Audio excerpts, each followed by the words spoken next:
Musibye mutya mwasuze mutya mujebale jonna gye mutuusizaako engalo twogera okusinziira yonna gy'otulabira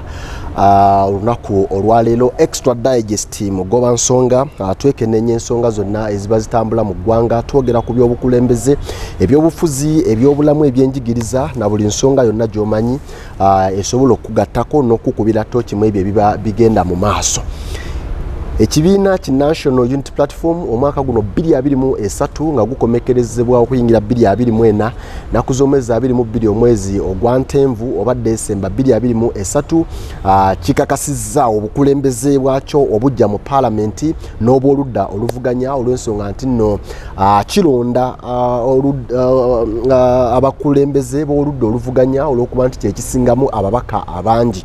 Tutunuulira nga abadde leader of opposition Mpuuga Nsamba aweereddwa ekifo kya zaake kyabaddemu emyaka 2 n'ekitundu egiyise naye nga takola era baamugoba abadde mu kugugulana ne speaker wa parliament olwaliro kiweeddwa Mpuuga Nsamba ate abadde akulira akakiiko akakosase Ssenyonyi munnamawulire munnaffe n'abeera ng'aweereddwa ekifo ky'okuba nga akulira oludda oluvuganya. Waliwo n'ebifo ebirala mpola mpola tugenda kuba tubiteesaako tulabe ebiki kye tusuubira mu myaka gino 2 n'ekitundu. Ndi ne muganda wange ono Beka Batte muzzukulu wa Mukalo twagala tutunuulire ensonga zino nga tuzitematema. Beka ogamba otya seeka? Tulabye ebitambudde Ssenyonyi agudde mu bintu mu ngeri ennyangu kati amawulire ffe twogera bwe basi gavumenti mu parliament tutunuulira Mpuuga Nsamba asikidde zaake nga tetunagenda wala tutunuulire ensonga ya commissioner mu parliament NUP emyaka 2 n'ekitundu tugambe nti terina kyegifunyeemu olw'embeera zaake gy'abaddemu ne speaker ne babaka banne kibadde kigwanidde zaako okumukyusa immediately mu mbeera eyo. Nze ndowooza nti ekisooka nti NUP era ebadde ekiikirwa kubanga ne rope era naye atuula mu commission naye member wa commission so kati naye atuulayo amanya ebigenda mu maaso naye nze nandibadde NUP nandizemu n'ennonda zaake mu kifo ekyo kubanga ekigendererwa si kya kifo ekyo oba ebiva mu kifo ekyo naye tuli mu lutalo kati okkiriza mulabe waate abaganda bazungu bagamba to have the last laugh. Olina okumuddamu n'omulonda tulabeera speaker mu kisanja ekibe because wagenda kuddayo nga commission omupya tulabe speaker wamuganda omukola ki omuganda omuyisa naye naawe bw'omusuula oba okakasizza nti speaker oba oliawo kyeyakola kyali kituufu kubanga tuli mu lutalo kyoba omanya nti eyo parliament gye tuli mu ssaawa zino eno si parliament ya bulijjo tuli mu lutalo aba NUP ludi nali ku NUP wiiki ewedde nga mwami Kyagulanyi annyonnyola ku ebigambo bye yayogerera e Bungereza Muwanga Kivumbi ng'atunyonnyola ku ssente ababaka ze baabawa ze bagenda obbawa obukadde 10 simanyi babazibawadde naye ng'agamba President Museveni abaana abaali eri batudde mu audience ne batabuka ng'agamba oyo si president president ono oli naye wano kakati bw'obeera mu mbeera efaanana bw'etyo ng'ogamba nti ono ye president ono si ye president muli mbeera ya lutalo therefore ebintu ebirebeera nnomo kyonna ekiva ku nnomo ng'okugamba nti sipiika hafu omulwanyi waffe gwe twakuweereza naye gwe towizidowinga omulabewo si yasalawo balwanyi si b'omukola ki bw'omuweereza bw'okyusa abalwanyi bo simply because omulabewo yabaganye then nawe oba weegase oba you have given in ku nankani y'abalabe so nze nandibadde NUP zaake nandimulese mu kifo ekyo kukakasa okubeera opposition okubeera ne commissioner atuulako with or without him commission eyitambula era teri kigenda kukyuka mu ntambula gye yanditambuddemu okusinga whether opposition gyeri bateri kubanga bwotunda composition yaayo erina speaker deputy speaker minister of finance erina chief whip erina prime minister erina ababaka ba NRM oba basatu then nebeera no opposition bwotunulya NRM yo erinamu olumusa abantu nga 8 oba 6 oba 7 so abasinga obutono opposition ina ko babeka ate manga mu bifo bino ebiri democratic mu bukomera decision ya majority yekola ki yeyitawo so kati whether inayo zaake whether inayo Mpuuga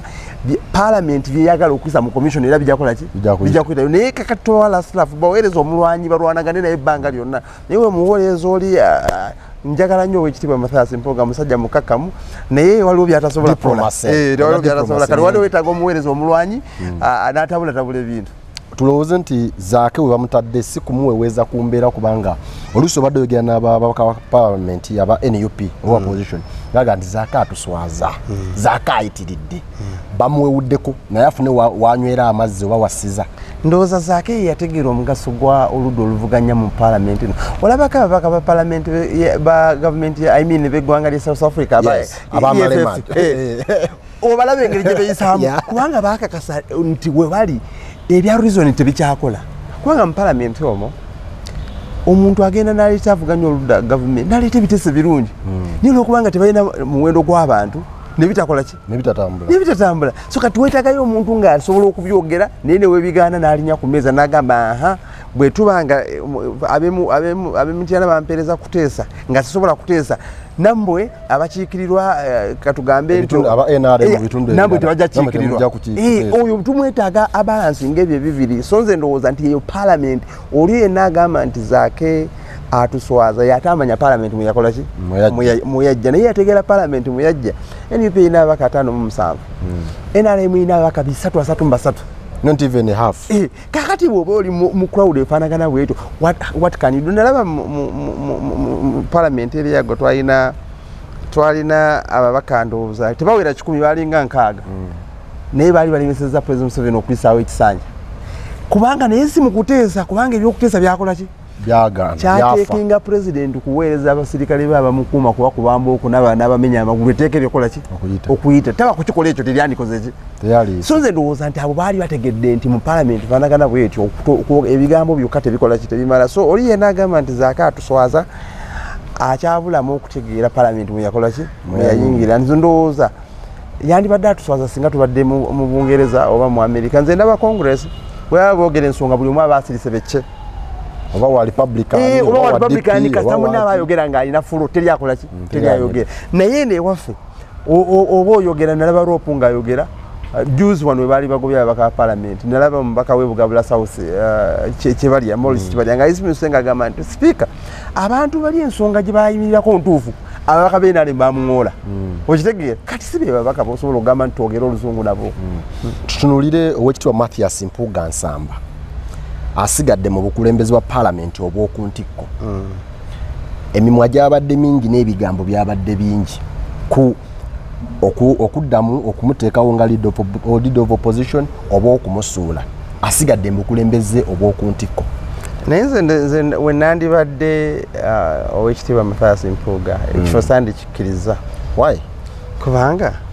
mbeera ntya President Museveni nga bamuwaliriza okulekulira abazungu abo nasoma ekitabo ky'omukyala bamuyita Ellen Epstein mu kitabo ekyo omukazi agamba nti waliwo ababungereza n'Amerika ambasada bagenda ewe ne bamugamba sebo ndowooza akadde keekano ne bamusuubiza okubeera ambasada wa UN okubeera bamuwa omulimu mu UN n'agugaana tasobola kuba president wa Uganda n'agenda ku buki okubeera secretary yagamba okuwandiika kalaani kuwandiika kati alinamu ensaaye ng'omuntu okitegeera gaako obuntu nti bw'obanga gw'obadde okulira ng'oli ewakaawo wa mukyalawo gw'obadde senkulu gw'obadde nankulu gw'obadde buli kimu mukyalawo n'afuna essente nnyingi n'agaka kati gwe okuva n'olwayo toddamu kukola osigala wano waka gwenze mukama nja kulabirira nga bw'oyagala gw'omumyuka mu basajja abalinamu ensano mugwako omukazi nga yagusigaza omukazi bamuteerawo ezo condition ayira asigalirawo afune ewala gye yeewogoma n'agamba n'asigaza ekitiibwa kye ng'omusajja so nze ndowooza nti Mathias Mpuuga it doesn't matter ekifo kye bamuwadde nze we nandibadde nze ekifo ekyo sandikikoze ki sandikikkiriza n'olaba ne mu America juzi abadde speaker wa Congress bamuyita Kevin McCarthy end of December agenda kulekerawo okubeera omubaka wa Congress kubanga batukyasobola kubeera mu kizimbe kyekimu bw'obadde okulembera kati nga bebakola ki bebakukulembera so nze ndowooza nti n'okukukyusa kyokka kitegeeza nti nga ekisanja tekinaggwako eky'emyaka 5 kitegeeza nti ekibiina kyo tekikulinamu nnyo confidence kyobola kikujja mu kifo ekiri crucial nekikuteeka ewalala oba gwe commissioner before Zaake nga tebanamugoba wali omanyi commissioner akola ki mu parliament eweddaani yali commissioner wa Article FDC osobola omutubuulira so kitegeeza osobola okubeerayo eyo mbwa commissioner yo teryakola ki teryakumanyi therefore oba kujja mu kifo ekikola decision kitegeeza nti b'okulembera nabo tebakulinamu nnyo buki bwesige era ekyobusajja obukulu kwe kuleka ekifo ekyo kubanga obagambidde obukulembeze mu butwale mululinga olekese ennyonyi akolenga talagamba nti mu kabineti waliwo omulala amukola ki amulingiriza agenda kola bwati so nze ndowooza nandibadde Mathias Mpuuga ekifo ekyo sandikikiriza nandikirese ne bakigabira omuntu omulala nze nembala kubeera bakabencha nentula nga era FDC webadde egoba abantu wekugoba ku leader of opposition ate tekudimotinga bate obadde osoma mu ssomero ngoge abantu ne bagenda mu senior 4 gwe bagala sigala mu senior 3 95% ku baana abo bakyusa essomero kulwaji balikyusa nga bamudimoti tayina gasigala mu class nga banne bali mu class ndala ago sigala osoka kati eyo concept yokka nti olaba baana batono wabeera mwana mutwanga wa P5 ne bamugamba osigaddemu mu P4 mami agamba dadi nkyuse essomero ndeka mu ssomero ki ne wankwada asigadde mu class yemu naye ng'agenze gye batamumanyi nti yali ani ndi yasigala ndi yasigala kati olaba eyo concept yakola olusi ne report yakyusa n'akomyawo gye bamuga promote naye omwaka guno mbadde ntudde so kati olaba eyo concept ekola nga ekoledde mu baana basomero abatana bana kutegera byansi naye ate gwe ng'obadde senkulu kati bagamba tunuulira batembeera eyali baddewo nga wekitiibwa Mpuuga bamulesaawo yali badde parliament kyeyo kubanga bangi baga nti abantu nga Mpuuga diplomasi ye amagezi ge na buli kimu engeri gyali nti alina experience NUP mwetaaga mu parliament okubanga azimba okuzimba bano ababaka abakajja okwabulira kino kitambula ekiti policing biki n'okuba kumawamu kubanga abadde mukulembeze for the while ekyo abakulembere NUP bwe bato bakirabye ekimugobeza kitegeeza kubanga eyo diplomasi badde bagimanyi ekimugobeza kitegeeza nti ebyo byonna byona kwalitezise badde tebazaagala zote zibagasanga ekibiina ziba kubanga za mugaso nga bw'okiteeka nti bandi mugobye nile fact that bamugobye kitegeeza nti wana diplomasi tebamugobye okukyusa yagati batedda wano okitegeeza batedda wano gwe lukwago dawali gundi dawali kubanga bagende nti twagala tulage ekifaananyi obukulembeze obwaddala bwe twagala nti omuntu okujja wano oba okujja wali oba biki si lutalo ng'abamu bwe bakirowooza Mwami Kyagulanyi asobola okulekulira oba president wa NUP ekisanja bwe kiggwa ne bamuvotinga tugamba kubanga saawa zino kubanga bwogenda n'obuuza banna NUP bakubuuza muntu ki gwomusinga okwagala mu NUP nti Kyagulanyi era bwe babuuza nti bannanga asigalewo era bali mu kibiina because of tebasobola kukkiriza nagenda mu DP nga banna NUP qualities za Mwami Mpuuga zebabadde baagala singa ekifo akirina naye era nekyokubiri newobadde otunuulira nze nkankugambe okimanyi banna NUP mikwano gyange bangi nze waliwo bakwano ba Kyagulanyi bentunuulira nga njagala okutegeera butya bwalowooza kuba Mpuuga sibuuza ye kennyini ngenda ku mikwano gye egimuli okumpi abavubuka abatalina na kifo kyonna omusanga utalina kifo kyonna mu NUP naye nga Kyagulanyi amwesiga nnyo okusinga bweyesiga bakulembera nabo ngenda ne mbabuuza bona Mpuuga ade tebamuwagala sure gwaki simanyi obatuukako nga baga kitegeeza nti oba oyagala okumanya butya abaana bwe bakulowooza taata bwakulowoozaako owuliriza abaana bye bakola ki bye bagamba so nze ndowooza nti qualities za Mpuuga nga nnungi tetwagala zidismissing at all mu NUP bazirabye nga tezibakolera kuba zibakubanga zibakolera then tebaandi mukyusa kubanga toyinza fena teri ayagala kukyusa tiimu esinga nze nagenda nendaba we nasemba okwagira omupiira ennyo yali World Cup lumu mwalimu omusajja bamuyitanga Zinedine Zidane nagenda nakuba omulala omutwe wamukuba omutwe ne bamuwa red card awo nenga batuwangudde kubanga ye muzanyi yali asingamu kakadde akakazigizigi nga yasingamu era bamujjaamu ne tugamba batumazira batuwangula obudde obwo kitegeeza so teri muntu akyusa muzanyi asinga kukola ki era bagenda okukyusa nga balaba tokya task ahead tokyagikola ki tokyagisobola kyofuna bakukyusa so nze ndowooza nti baba kubanga qualities za Mpuuga kubanga ne Joel Ssennyonyi abadde kukasasinga yena kyatambula bulungi era kubanga kyakabasiimye enkwata gyakuttemu emirimu ne bamwambusa Zaake mukwano gwange abadde commissioner namba 3 mu parliament ku ludda oluvuganya gavumenti ndowooza balaba nga empeereza gyawezaamu si nnungi ne bamusa wansi eri kati ate otugamba nti nno NUP ekkiririza nga zaake kyabadde akola okitegedde zaake kyabadde akola tubaye nti bamudemotinze kubanga ekifo we bamuwadde ebyobufuzi sometimes ebiri black and white osanga ekikubiza ono ng'ate kyekiwagiza oli osanga ekiwagiza ono ate nga kyekikubiza ono kankugambe njagala ntera nnyo okubeera mu byobufuzi bya Amerika ebyo aliko speaker wa parliament bamuyita Johnson oyo ekyagobya Kevin McCarthy kubanga yakolagana n'aba Democratic Party okuyisa budget y'eggwanga so that eggwanga terigenda mu shutdown ne bamugoba ne vote of no confidence ne ate nono yakikoze naye tebamugobye so sometimes ebyobufuzi tebiri black and white ntibiri sometimes ojja kusanga nti bagambye Mpuuga byomwaccusing obutakola ate zaakabikola ate tebabikyumuze ki tebakimuwadde ate ojja okusanga gwe bawadde ekifo ekirala ng'ate akola nga Mpuuga bwakoze ki so sometimes ebintu bino tebiri tosobola gamba bukitebwe ekiri so naye nze ndowooza nti omukulembeze asobola okukwata mu mbeera mwe tuli oyo omukulembeze asobola okubalansinga wakati w'okola zaake byakola owa kyetaaga okukuba embooko n'okuba embooko oba kyetaaga okwogera oluzungu n'olukola ki n'olwogera nze ndowooza nti omukulembeze NUP gwekola ki weetaaga asobola okubalansinga byombi mukwano gwange Ssennyonyi akuze mangu kubanga speed kwatambulira mu byobufuzi bya Uganda omulaba nga addukira ku speed y'amaanyi era nsubira okuba nti ne bumala bukya ne bagamba nti kati oba Kyagulanyi n'agamba nti kati party presidency ya NUP ngitadde tutunulira nga Joe Ssennyonyi gegamu kumanya agasobola okukola ki okuvaayo nti ono ajja kudda mu bigere bulungi bwayingira parliament in fact ya joining ebyobufuzi n'abeera omwogezi wa NUP biki bikyawo people power nayingira parliament n'afuuka wakosase kati tutunulira nga lope mu bbanga etanawera myaka emeka etaano amaanyi ge galiwa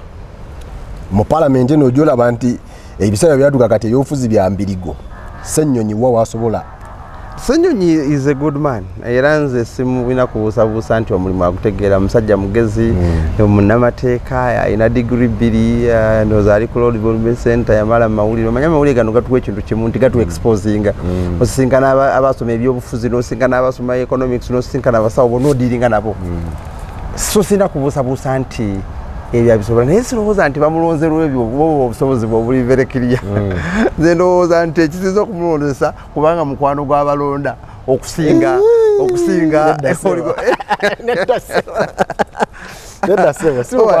nkakasa bulungi ulirira abalonda ku nneeke tubaleyo abatono Kyagulanyi Ssentamu ye president omumyuka we mu Buganda abaddewo Mpuuga omumyuka we mu West abaddewo Ajole Mugisha omumyuka we mu East Nambesha abaddewo ndoza Mama Zedwiga yali ebweru w'eggwanga tabaddewo netunuulira Saabakunzi Chairman Nyanzi abaddewo Secretary General abaddewo so wabaddewo abantu okuva mu gundi ez'enjawulo mukwano gwo Kabanda abaddewo yennyini ba Muwanga Kivumbi babaddewo Ssegona babaddewo kati Ssegona gundi mukwano gwabwe Jole Mugisha lwakuba tetunaba kumanya bulungi obudde tetusibufunye bunene kugenda okubuuza ku buti obutambudde naye nkakasa nti kati for example tunulira badeputy bonna aba Kyagulanyi abana ani yabalonda Kyagulanyi Secretary General bamulonda batajiri ani yalonda Nyanzi ate nga muganda wa Kyagulanyi neeke ani neeke yatulawa sonze ndowooza kubanga abo bakubanga decision yaabwe nga nkulu nnyo ng'ematalinga kankulage bano abantu abaddewo Nambeshe abaddewo Mpuuga yennyini Ssegona Muwanga okitegeera kuti abalaye bafubutuka eri abo bana kakati kwaba bana basobola okugamba nti babiri bafulumye terunaggwa lwaki bafulumye so nze ndowooza ku bonna baba kubanga decision yaabwe Ssennyonyi badde tusobola mulonda so nze ndowooza nti wabaawo era bulijjo nti omusajja omu yawandika ekitabo Animal Farm yagamba some animals are equal I mean all animals are equal but some animals are more equal than others so nti president wajja n'amannya naye ate kankulaga olukiiko lwe tubaddemu lwe babaddemu awo Mukwano gwange leo Sulubongo yazze n'olupapula nga baluprintinze dda. Naye bakubanga ebidiscussing ndo bano bye bigenda bye bijja wali olupapula yaluprintinze dda. Kale badde muwandike. Badde muwandike. Naye lubadde nga BWIINO yakaze dda baluprintinze. Kitegeeza lwali pre-programmed. Okitegeera. Naye bamaze mu lukiiko obudde bwanvu badde bateesa kukyoloza badde bateesa ati kugwe tugenda okulonda. Babadde baze bawandiise dda nti yono. Olukiiko lutudde naffe ffenna tulaba. Naye bagenza okufuluma nga balina bagenza okufuluma nga olwedde babiwandiise dda ebiwandiiko BWIINO yakaze dda. Bandi badde biri mu kalamu. So nze ndowooza nti abalonda without any doubt abalonda tubamanyi mu NUP. Era nkakasa nti bw'oteeka eno Oweekitiibwa Mpuuga n'oteeka n'eno Ssennyonyi ewaffe mu Busiraamu nabbi bamubuuza nti omuntu asinge kwagala ani naga ayagala mama omubaka omusahaba we yajja namubuuza nti nabbi mbuulirayo njagala kwagala bantu ani gwe nsinga okwagala naga ayagala mama wo namubuuza wokubiri yagala mama wo owokusatu yagala mama wo owokuna yagala taata wo nkakasa Kyagulanyi bamugamba akyuzinga Ssennyonyi emirundi 3 nga tannafuna Mpuuga era ekyamuleetesa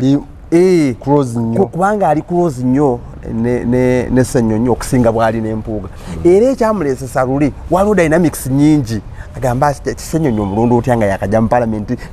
okubeera leader opposition nga tamanyi na office za leader opposition weeri omulundu otya okubeera leader of opposition nga yali akyali nga tanataokwako byayiga parliament kati muweemu myaka 2.5 nga bwakolaki bwategeera ebintu kubitandika. Era nze tekinewunyisiza okumwa kubanga from the word go ye muntu waabwe kubanga teriyo omuntu ayagala. For example Kyagulanyi bwakwata essimu asobola okukwata essimu n'akubira Ssennyonyi n'ozima mwenda za kiro. Asobola okukwata essimu newamukubira newankubadde ku 11 ez'okumakya. Kizibu okukubira Mpuuga ku saa 11 ez'okumakya. Kubanga politically okusaawa eno oli ye mukama we naye amwamu ekitiibwa nti omusajja omukulu ono Kahindo tafiire ne Nabbanja yakiwandikako ne mawulire yakyogera nokyogera publicly agamba bamusobola basupervisinga kubanga bansinga obusoma bansinga n'obumanyirivu mu byobufuzi. Era Kahindo tafiire lumu mu cabinet yamuvumiramu n'agamba nti bw'oyinza kusupervisa wani. So Nabbanja nga obadde yesterday obadde MP wa bulijjo kizibu okujja okugamba Kahindo tafiire okumuwa ebiragiro abadde minister okuva mu 1986. So wabaawo ebintu generally speaking newankubadde nga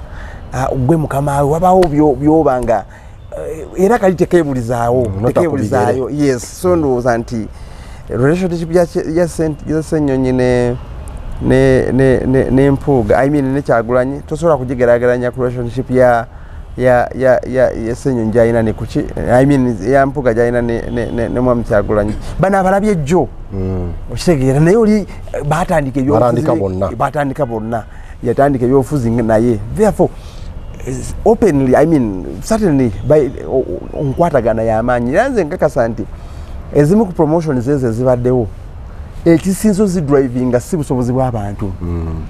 naye ekisinzo okuzidrivinga kiri ani akumanyi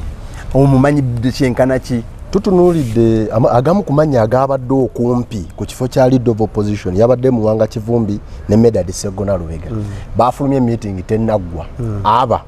ne balinya akamotoka akatono noza Muwanga Kivumbi ke yagiddemu ne bagenda ne mu buvunaanyizibwa obuvuddeyo Ssegona bamuwadde okulira kosase ne bamujja mu abadde mu public accounts committee nere emirundi egisinga tubadde tulanga omumyuka we yakubiriza. So nze ndowooza nti Kyagulanyi kyandibadde kimubeerera kizibu okusuula Medadi n'alonda Muwanga oba n'alonda Ssegona newankubadde nabyo ebifo babadde babyagala naye kyandimubeeredde kizibu okukola ekyo kubanga omukwano gw'abalinako tegwawukana nnyo gwalina ku Mpuuga ate nga bwe nkugambye nti this has been not so much about obusobozi bwo naye nkumanye kyenkana ki Kyagulanyi and I will tell you this because I know it. Mu NUP balinganga we bayingira ne beegatta wamu baagaana okudissolvinga ng'olaba amatawe ga dissolvingira mu mazzi basigala n'okumulunguka wabaawo edda waliwo kachai oba ne juice gonywa ono yugo bayita bagiyita juice alimu ebike bingi bagiyita batyange cocktail osanga cocktail mu wa red omu wa yellow omu wa green ne mu UP mwebiri nti group yava mu DP ere kyali closer together nendale yali NUP era n'aba NUP benyini bali abayita basoja bali era nabo babala foreigners era babagamba bayi mbadde omwana agamba akati kino kizimba fotu soja ono waffe nnyo exactly era kakati beera biradalanga ono atisi gwe balonze ye waabwe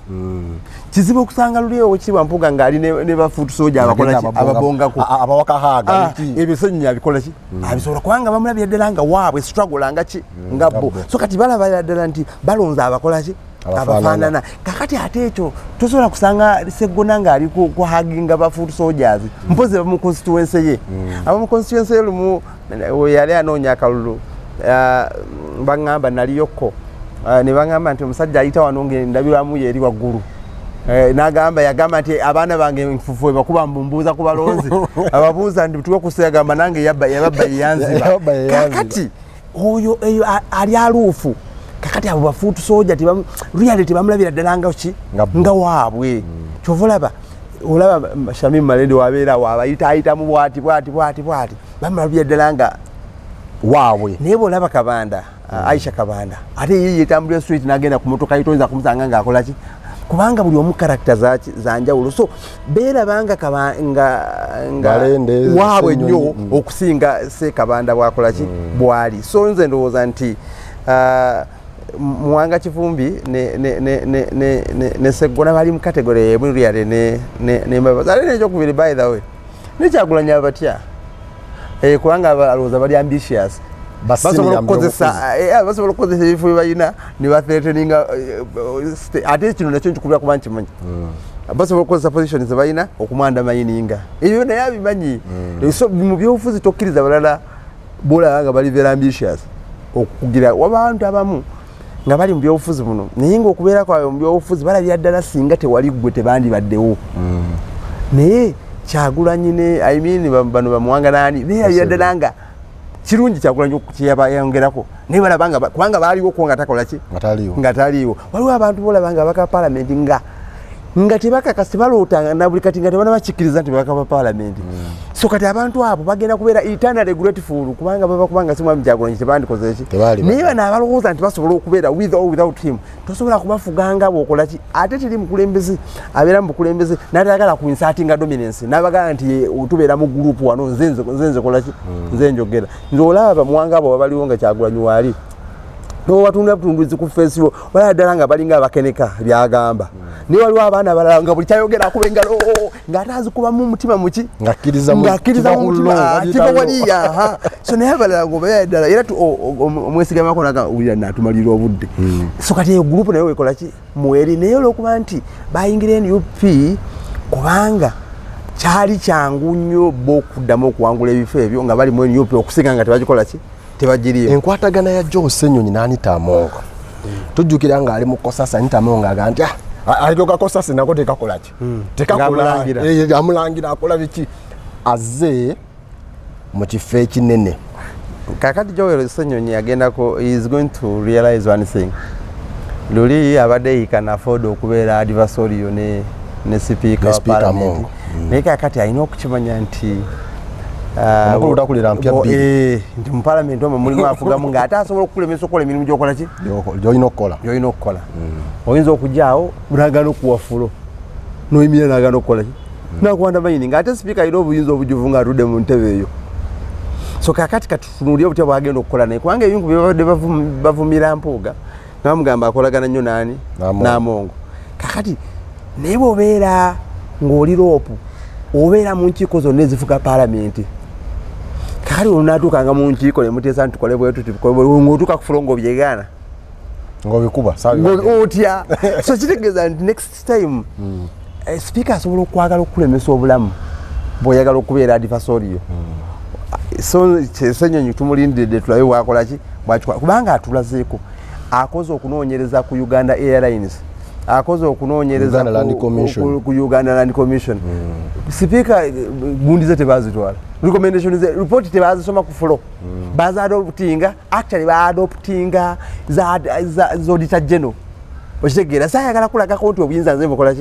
Nze mbulina. So nzo ndowooza Ssenyonyi bw'aba ayagala kubeera leader of opposition okuleka nga ayagala kukola bwa activist nga nze bwe njagala akole. Niwe aba ayagala kukola njagala kubanga kyokka abeere defiant man. Ekyo kyokka parliament yo tejja kugula. Olwaleero ngambe tegenda kukola ki? Tejja kugula. Omuntu ayita kibalama parliament egula. Teri kutuula wana amangu togenda gituulamu entebe eyo nga kibalama taze wanene. Eyo bitwagala kubanga omuntu wa bulijjo n'ogenda n'omubuuza nti oyagala ki mu parliament byeyo byakola ki? Byayagala kubanga tetulina nnyo kyamaanyi kye tubakola ki twasubemu. Naye ebitukwatako ng'abantu twagala tubalabe nga bayiyeewo omuki bayiyeewo mubi naye bati bakikoze. So kitegeeza nti awo naye emyaka ebiri n'ekino ginagenda okuggwerako ng'abantu bagamba oba lwaki ofunda n'empuuga. So ateekeddwa okumanya butya ade bamwe brief nti wayi twakulondedde ku nsonga ki? Oza Mpuuga okubeera wano tagenda kubanga akolagana bulungi amuyambako nti kino kitambula bwe kityo. Teri abyagala ebyo. Gobadde n'emyaka gye 2 n'ekitundu nange nekankwasa ebiri nange gye n'ekitundu. Decision zo okuwabula kuba kugaana baba kubanga kulina amakulu singa goli leader of opposition. Basalirwa afulumye mu cabinet. Mukwano gwo Bulayimu Ssemujju n'ayingira finance. Njagala kulaba Ssemujju butya bw'anaakola. Naye kyokka kye ndabyemu mu luno nti ababaka bagiyita batya max zikubiddwa nti ndabyeyo abantu abangi abawakanya obukulembeze bwa Patrick Amuriat Oboy mu FDC nga kati bali closer to kubanga ndabye bangi nga bakoze eki babalonze mu bifo ebyo. So nze ndowooza kintu kirungi okubeera bw'obeera ne Ssemujju ng'ali mu gurupu yo aba addition obviously aba addition mukola ki mu bikolebwa tatoolako butozi. So nze ndowooza nti okulondebwa kwe nsonga tulinza bawuliriza kubanga it is one thing okukkiriza n'okugaana it is one thing okubalonda it is another whether ebifo banabikola ki naye babikkiriza obviously buli omu ayagala okubeera n'abantu abalungi nga muddukanya ekintu era nze ndowooza era bujuze nkyagala nti saagala nnyo yakubagana bikonde wakati abavuganya ebituufu bakuba n'abammawo abagenda abo baleke naye nga taxi collectors bw'obanga oli kituufu ddala nga naawe okkiririza mu nkyukakyuka then kola okukwatira wamu si kubi era ffenna tuba tukwaniriza. So tutunulire this time round Mpuuga badda ababaka bonna nga bamukkiriza enkwatagana nga tumaze n'okulaba nti mu myaka 2 n'ekitundu egiyise waliwo abalondebwa ku kaadi za NUP naye ne bavaayo openly tizeniwe NUP naye mpagira MK. So far babiri be bavaayo ne baatula naye nga waliwo n'abaga noyo yagenda ate nze ndowooza bali ababiri balungi nnyo abaayatula bagamba nti obeera ne sitaani gwe bayita sitaani okusinga okuba ne Yesu. Nze ndowooza nti abo kyebakola kituufu era tuyinza okulaba Joe Ssenyonyi akikola ki ensonga agihandolinza kubanga nga muzungu yagamba nti the taste of the pudding is in the eating. Ngoyagala tubuli emmere womeeta soko ogire ennyini kubanga wabawo ebintu by'okwaccusing omuntu naye nga tonnakwatamu. Ngana n'agamba nti atamukutte yagamba mega ne tugenda kakati katulabe eddala nti omusajja nga byobadde abantu bye badde balumiriza Mpuuga takoze katulabe aba leadership empya bwenaakola ki bwenaakola. Naye of course enkyukakyuka nnungi era kyovula nti kubanga buli mulembe n'ogwabyo kivula tubadde banga ddene tugamba Prince 7 nti ndowooza otulabyeko kubanga tetuyinza kumanya bulungi bwa muntu okutuusa nga tumwadde omukisa n'akola ki kakati kekadde kano Joel tuwangadde naye kutulaga nti bulijjo tugamba nti osobola kale atulage bwakola ki bwasobola. So nze ndowooza nti enkyukakyuka zonna ziba nnungi oba omuntu omukisa neeraga oba omulimu ddala gw'abadde agamba nti agusobola. So kati kekadde kano tutandika okulaba ddala omulimu bano abakulembeze abapya be baguwadde bagusobola oba bulijjo babadde bali mu zaawatuuyo. Tweyanzege tubadde tutematema obukulembeze obw'oludda oluvuganya mu parliament obulangiriddwa Kyagulanyi Ssentamu Robert ne National Unity Platform n'okuba tooki ku biki bye bayinza okubanga bakola na biki ebisobola okubasoomooza kubanga ebisoomooza byo tebisobola kuggwaawo mu by'obukulembeze. Tusibule abantu tugende kaseera katuuse nako sebo neyanziza okubeerako wano okumpaako akadde nange okunyumya muli bannayuganda batubulire nga tutunuulira sife tuba tusinga obugezi naye buli omu alina contribution gyateekako ku bulungi bw'eggwanga lyaffe era nange